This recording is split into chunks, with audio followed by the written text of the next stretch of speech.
Hi hello నమస్తే welcome to social post. నేను మీ anchor Nabeel Anand.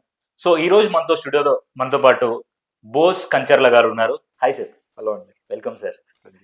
So ఇప్పుడు మనకి ఏంటంటే ఎగ్జామ్స్ టైం. స్టూడెంట్స్ అందరూ ఇప్పుడు మార్చ్ వస్తుందంటే అందరికి ఎగ్జామ్ స్టార్ట్ అవుతాయి.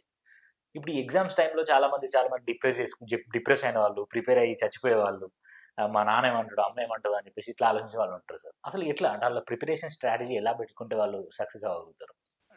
డైలీ మీ రొటీన్ ఎప్పుడు డైలీ ఒకేలాగా ఉండాలండి. పొద్దున్న మనం పిల్లలు ఎవరైతే ఉన్నారో లేదా కాలేజీ వాళ్ళు ఉన్నారో పొద్దున్నే ఒక టైంకి లేవడం, లేచాక ఒక 30 మినిట్స్ నుంచి 1 అవర్ వర్కౌట్ చేయడం. అంటే వాకింగ్, రన్నింగ్, లేదా ఇంట్లోనే కొన్ని యాక్టివిటీ చేస్తే ఏంటంటే మీలో మన మైండ్ ఎప్పుడు షార్ప్ అవుద్ది అంటే మన బ్లడ్ ప్రెషర్ బాగా ఉండాలి. పొద్దున్న కింద నుంచి పైదాకా అన్నింటిలోనూ ఫ్రీ బ్లడ్ ఫ్లో ఉండాలి. ఉన్నప్పుడు మీ మైండ్ షార్ప్ గా పనిచేస్తూ ఉంటుంది. At the end of the day నువ్వు ఏం చదువుకోవాలనుకుంటున్నావు, బుర్రకు ఎక్కించుకోవాలనుకుంటున్నావు. రిమెంబరెన్స్ మన education system as of no remembrance and reproduce మెథడాలజీలో ఉంది. లాజికల్ అప్లికేషన్ లోకి మారుతుంది కొత్త సిస్టమ్. అది వచ్చినప్పుడు ఇంత మనం అవక్కర్లా, మనం వీ నీడ్ టు దాని మీద ఫోకస్ చేయొచ్చు ఫ్యూచర్ లో. బట్ రైట్ నౌ ఇంకా రిమెంబరెన్స్ అండ్ రీప్రొడక్షన్ అనే సిస్టమ్ లో ఉన్నాం. సో నేనేమన్నా అంటే రిమెంబరెన్స్ చేయాలంటే నీ ముందు బ్రెయిన్ షార్ప్ ఉండాలి.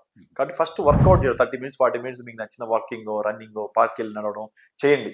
మీరు చిన్నపిల్లలు కదా, మీకు అవసరం అంటే మీరు సన్నగా ఉన్నా, లావుగా, పొట్టిగా ఉన్నా, పొడుగుగా అనవసరం. Do this. మార్నింగ్ 5కి లేసో లేదా 6కి లేసో ఒక అరగంట గంట చేయండి. తర్వాత బ్రష్ అన్ని కంప్లీట్ చేశాక you SIT on it and ఒక థియరీ సబ్జెక్ట్ చదువుకోండి. ఎందుకంటే పొద్దున్నే కొంచెం ఫ్రెష్నెస్ ఉంటుంది కాబట్టి థియరీ సబ్జెక్ట్ చదువుకుంటే వస్తుంది. ఎవ్రీ 1 అవర్ ఒకసారి గ్యాప్ ఇచ్చుకోండి. 1 అవర్ కూర్చొని చదువుతున్నారు, ఇంకా అదే పనిగా చదవకండి. ఒక 1 అవర్ తర్వాత ఆ బుక్ అక్కడ పెట్టేసి లెగ్స్ వాకింగ్ చేయడం, లేకపోతే ఇంట్లోకి వెళ్ళి అమ్మతో 1-2 మాడడం, అంటే డివేట్. రెగ్యులర్ గా చేసే వర్క్ కూడా ఒకసారి డివేట్. మైండ్ స్విచ్ ఆఫ్ చేసి నార్మల్ ఫిజికల్ యాక్టివిటీ ఏదో ఒకటి చేయండి. మళ్ళీ వచ్చి కూర్చుంటే మళ్ళీ చదవండి. సో 9 దాకా చదువుకోండి. అగైన్ 9 నుంచి 10 లోపు రెడీ అయ్యి వెళ్ళడము, లేదా 8 కల్లా స్కూల్స్ ఉన్న వాళ్ళకేమో అఫ్ కోర్స్ మీరు వెళ్తారు. వెళ్ళి వచ్చాక మీరు చదువుకోండి.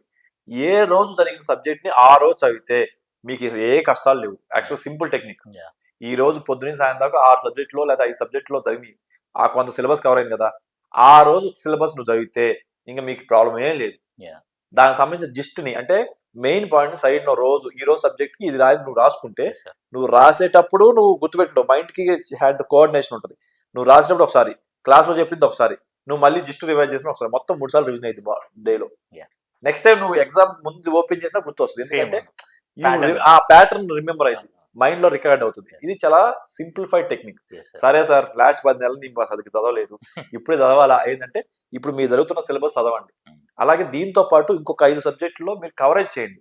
స్టార్టింగ్ నుంచి ఫస్ట్ సబ్జెక్ట్ ఎలా అయినా బేసిక్స్ ఉంటాయి. మీరు చదువుకునే సోషల్ కావచ్చు, సైన్స్ కావచ్చు, ఫిజిక్స్ కావచ్చు, ఏ సబ్జెక్ట్ అయినా ఫస్ట్ 4-5 చాప్టర్స్ బేసిక్స్ ఉంటాయి. Focus more on basics.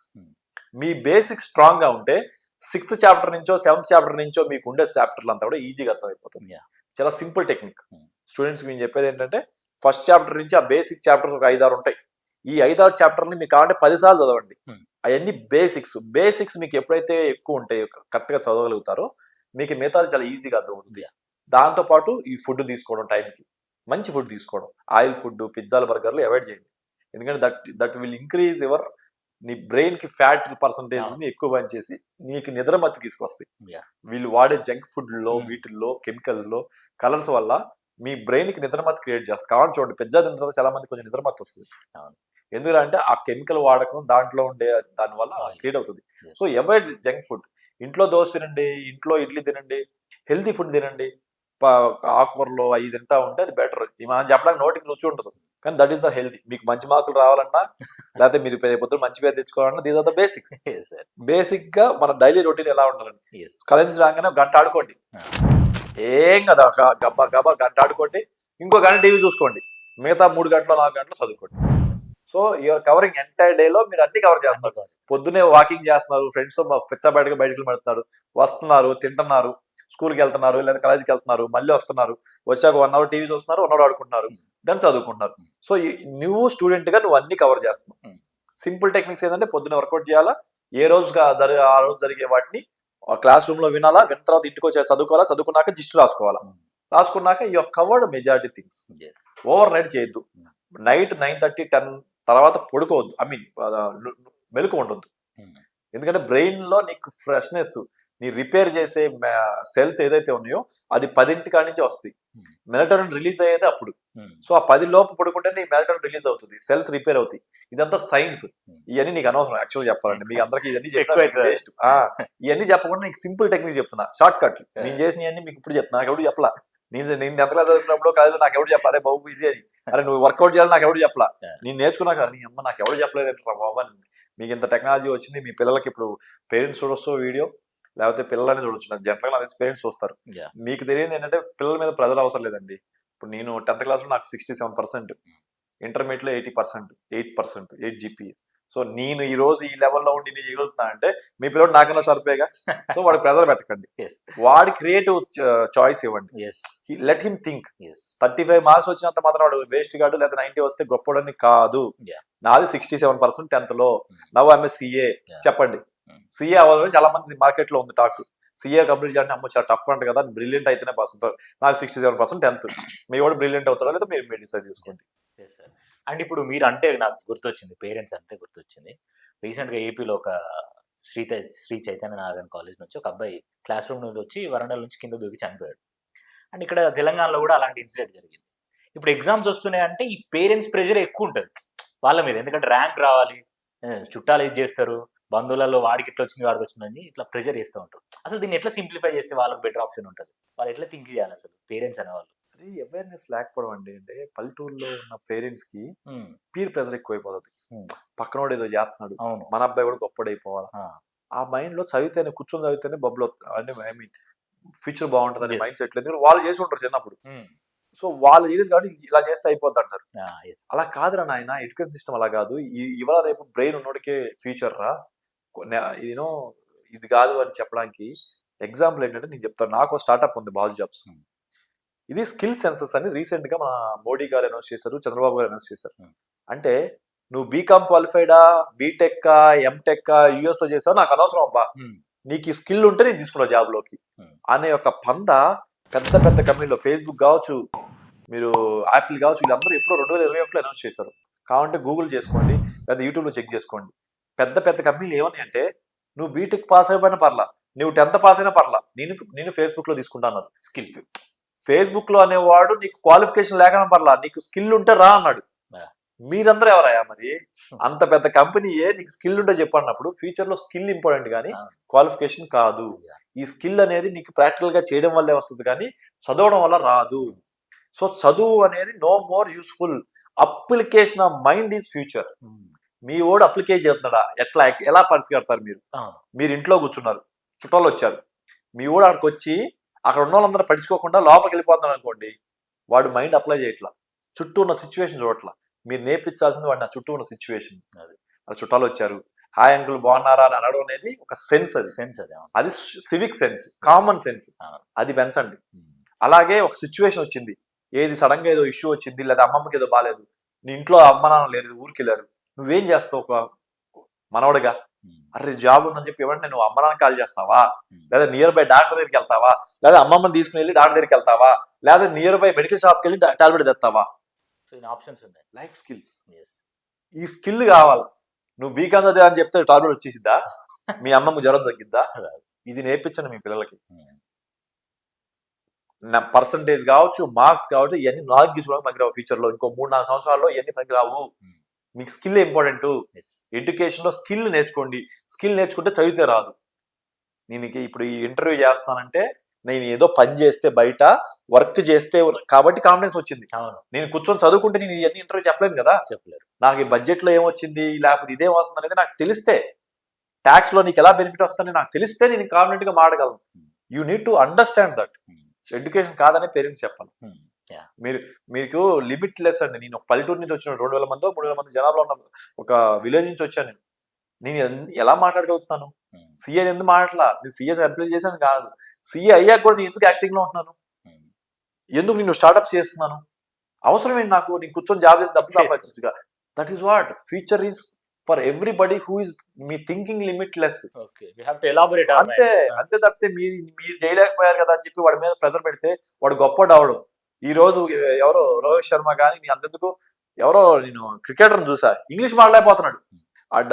మన లెఫ్ట్ హ్యాండ్ బ్యాట్స్మెన్ కేకేఆర్ లో ఉన్నాడు కదా అతను, కేకేఆర్ లో ఫస్ట్ టైం తీసుకుంది 10 లక్షలు సంవత్సరం, అదే ఐపీఎల్ ఫస్ట్ టైం మెల్లిగా 50 లక్షలు చేశారు సెకండ్ థర్డ్ ఐపీఎల్ లో. రీసెంట్ లాస్ట్ ఐపీఎల్ 7 కోట్లు ఇల్లు కొనేశాడు, మొత్తం ఆ ఇంటి గృహప్రవేశానికి పిలిచాడు అందరినీ. అంటే వాళ్ళ నాన్న సిలిండర్ మోసే ఆయన. మీకు గుర్తుందా క్రికెటర్ పేరు, లెఫ్ట్ హ్యాండ్, నిన్న వన్డేలో కూడా ఉన్నాడు, ఇంగ్లాండ్ తో వన్డేలో కూడా ఉన్నాడు. జైస్వాల్ కాదు కాదు, సో అబ్బాయి 7 కోట్లు వచ్చింది, అసలు ఇంగ్లీష్ మాట్లాడడం రాదు, హిందీలో మాట్లాడుతున్నాడు. నువ్వేమో చదువు అన్నావు, మరి వాడు ఎలా అంటే అవును సార్ వాళ్ళందరూ క్రికెట్ ఆడడానికి, మీ వాడు ఇంకేం చేస్తాడేమో ఎవరు తెలుసు, తెలుసుకోవాలి. నువ్వు ఫస్ట్ అర్థం చేసుకో, నువ్వు చేయలేంత మాత్రం వాడు అలాగే సంపాదించలేదు, నువ్వు పోనీ నువ్వు ఎంత పగలబడి సంపాదిస్తున్నావు, నువ్వు ఎంత ఆసావు మీ కోడికి, నువ్వు పని చేస్తున్నావు కదా. అట్టగానే మీ వాడు కష్టపడదా ఉండాలనేది ఎక్కడ ఉండదు, వాడు ఏ పొజిషన్ కన్నా కష్టపడాలా. అంబానీ కూడా ఈరోజు కష్టపడుతున్నాడు, అనిల్ అంబానీకి అన్ని ఉన్నాయిగా, ఈ రోజు ఏమైంది అనిల్ అంబానీకి, డబ్బులు పోయినాయిగా, మళ్ళీ కష్టపడుతున్నాడుగా. మరి ఇది కష్టం లేకుండా అంటే ఎవరికి అందరికి ఉంటది, ఎంత చెట్టుకి అంత గాలి. మీరు అలాంటి మిస్కాన్షియస్ పెట్టుకోకండి. Life is all about happiness ఉండాలా, నచ్చిన పని చేసుకోగలగరా. మీ వాడికి ఏం స్కిల్స్ లో బాగున్నాయి, వాడు బాగా మాట్లాడుతున్నాడా, బాగా పరిగెడుతున్నాడా, లేకపోతే బాగా ఈయన ఆన్సర్స్ బాగా చెప్తున్నాడా, లేకపోతే కంఠం బాగుంటే నువ్వు ఒక యాంకర్ చేయి, వాయిస్ బాగుంటే యూ కెన్ బికమ్ యాంకర్ సంపాదిస్తున్నారు. లేకపోతే ఈజ్ హ్యావింగ్ ఎనలిటికల్ స్కిల్సా, అంతేగాని మార్క్స్ 9 వస్తే నువ్వు పనికొత్తావు అనేది రాంగ్ అండి. ఇది ఎప్పుడు చేంజ్ అవుతుంటే మేబీ ఇంకొక 5 to 10 years పట్టింది. బట్ ఎందుకంటే మనం అంటే రిమెంబరెన్స్ అండ్ రీప్రొడక్షన్ సిస్టమ్ ని, ఎడ్యుకేషన్ సిస్టమ్ మార్చి లాజికల్ అప్లికేషన్ మైండ్ సెట్ తో ఉన్న ఎగ్జామ్స్ తీసుకొచ్చిన రోజు. అంటే కావాలంటే ఓపెన్ టెక్స్ట్ బుక్, బాబు కావాలంటే టెక్స్ట్ బుక్ తీసుకో, నువ్వు ఆన్సర్ చేయి అంటే వాడు ఈ క్వశ్చన్ ఎక్కడ వెరిఫై చేయాలి, దానికి ఆన్సర్ ఏంటి, ఎలా రాస్తే మంచి మార్కులు పడతాయి అనే లెవెల్లోకి తీసుకెళ్ళి ఎడ్యుకేషన్ సిస్టమ్ వస్తే రేపు రియల్ టైంలో ఒక సిచ్యువేషన్ రాగానే మన చేతిలో సిస్టమ్ ఉంటుంది, నెట్ ఉంటుంది, నాకు ఈ సిచ్యువేషన్ వచ్చింది దీనికి ఏం చేయాలని వాడు గూగుల్ చేయగలిగాను.